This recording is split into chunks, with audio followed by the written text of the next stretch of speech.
warahmatullahi wabarakatuh. Kami dari kelompok 4 akan melakukan praktikum IPA tentang gelombang.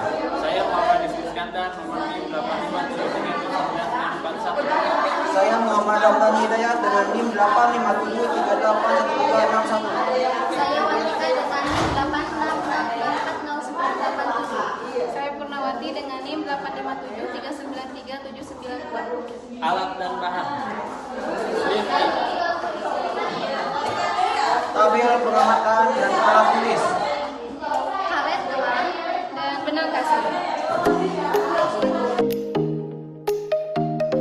Tujuan dari praktikum ini yaitu yang pertama, mengamati bentuk dan jenis gelombang transversal dan gelombang longitudinal. Yang kedua, mengamati sifat pemantulan gelombang.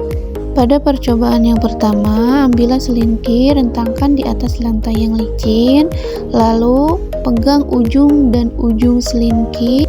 Usiklah ujung selingki yang dipegang itu dengan cara menggerakkan ujung selingki dengan cepat ke kiri dan ke kanan. Amati gelombang yang terjadi pada selingki, apa yang merambat pada selingki, dan apa gelombang itu. Ternyata setelah diamati, saat selingki diusik dengan cara digerakkan ke kiri dan ke kanan secara cepat, terbentuk gelombang yang searah dengan usikan tersebut. Nah, gelombang ini membentuk bukit dan lembah gelombang secara berulang, dan gelombang tersebut dinamakan gelombang transversal. Selanjutnya, lakukan hal yang sama, yaitu ambil selingki dan rentangkan di atas lantai yang licin. Nah, hanya saja ini cara mengusiknya dan menggerakkannya berbeda. Nah, di sini cara menggerakkan ujung selingki dengan cepat ke belakang dan ke depan. Lalu amati arah getar atau arah usikan dan arah rambat gelombang yang terjadi. Nah, setelah kita amati, saat selingki ditarik dan didorong maju mundur secara cepat ke arah depan dan ke arah belakang, terbentuk pola rapatan dan renggangan yang merambat lurus menuju ujung selingki yang lain.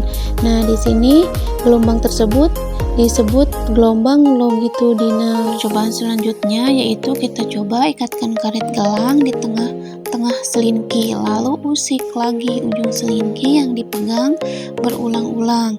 Amati karet gelang tersebut. Nah, ketika gelombang berjalan ikut berpindah karet gelang tersebut, adakah energi yang merambat melalui pegas? Jika ada, dari manakah asalnya? Nah, setelah kita amati, ketika karet gelang diikatkan di tengah selingki, karet tersebut hanya bergerak ikut bergetar, naik turun atau kiri kanan, tetapi tidak ikut berpindah bersama aliran gelombang ke ujung selingki.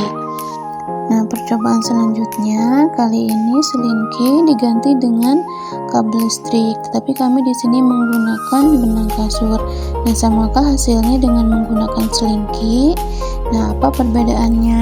Nah, di sini pada percobaan menggunakan benang kasur atau kabel listrik, usikannya tidak menghasilkan lambatan gelombang karena tidak memiliki kelenturan yang cukup untuk membentuk pola gerakan.